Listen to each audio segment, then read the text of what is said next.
Hey guys, I'm Alex, and today I'm talking about one of my most anticipated movies of the year, Maps to the Stars.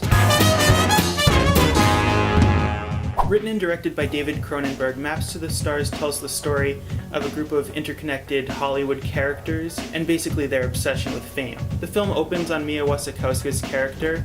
She's on a bus arriving in LA where the movie takes place. Gradually throughout the movie we meet one interesting Hollywood character after another. There's the narcissistic chauffeur played by Robert Pattinson, an aging diva actress played by Julianne Moore, a spoiled foul-mouthed child actor played by Evan Bird, a pushy momager to the child actor played by Olivia Williams, and sort of a self-help guru played by John Cusack. And throughout the movie, connections between all these characters slowly unravel. Now first of all, I've been really excited to see this movie ever since I saw the first trailer way back. I absolutely love 3 of David Cronenberg's movies.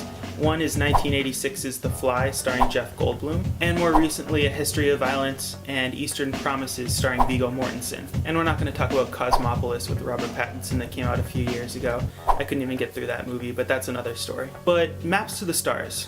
I don't even know where to start with this movie. First off, it's absolutely bizarre. Going into it, just know that it's a bizarre movie. It's supposed to be a satire, and at times it is, but it's like I said, very odd. Whether it's a character saying he's thinking about joining Scientology as a good career move to make it as a writer or actor in Hollywood, or it's a young teenage actor talking with his teenage buddies about girls over the age of 23 being menopausal and making fun of them for being so old, or it's struggling actors talking to their agents about the possibilities of their winning an Oscar. There's some really odd, interesting moments in this movie. I'll give it that. But a lot of that, I think, relies too much on Hollywood inside jokes. And also, this movie isn't completely satire. It slowly evolves into sort of a horror, creepy, disturbing movie. On a positive note, there are some really good performances in this movie. Julianne Moore gave her all in her performance, and she was really effective.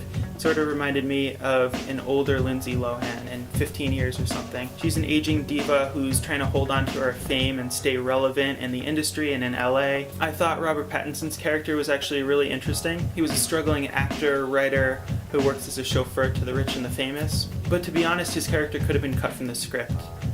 He wasn't utilized enough. He should have been utilized more. He was pretty interesting actually to watch, but his character was almost useless in this movie. And then I was fascinated by the child actor character. In the movie he has his own massive franchise called Bad Babysitter, which adds to his entitlement and brattiness.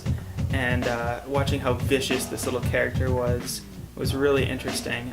I know it was a satire, but I know there are child actors like that in Hollywood, so it was interesting to see how it was portrayed on screen. So I'm trying my best not to spoil anything in the movie. I really don't want to give much away.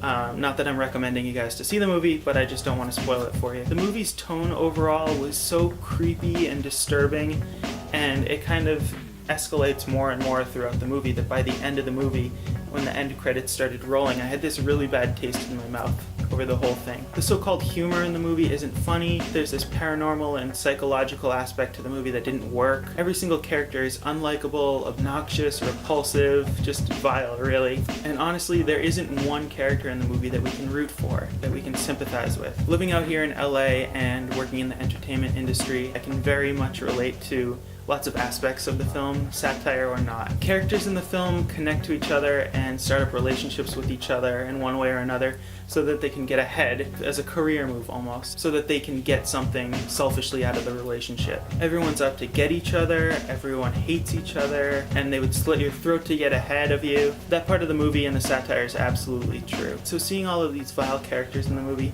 hit a little bit too close to home, I think. Overall, guys, give this movie a D+.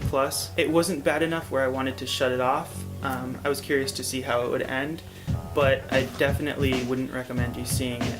It wasn't good. So anyways, guys, thanks so much for watching this review. I really appreciate it. Hit subscribe down below. Leave me a comment and let me know what you thought of the film. If you haven't seen the film yet, are you excited to see it? Let me know. But other than that, I'll talk to you guys soon. Bye.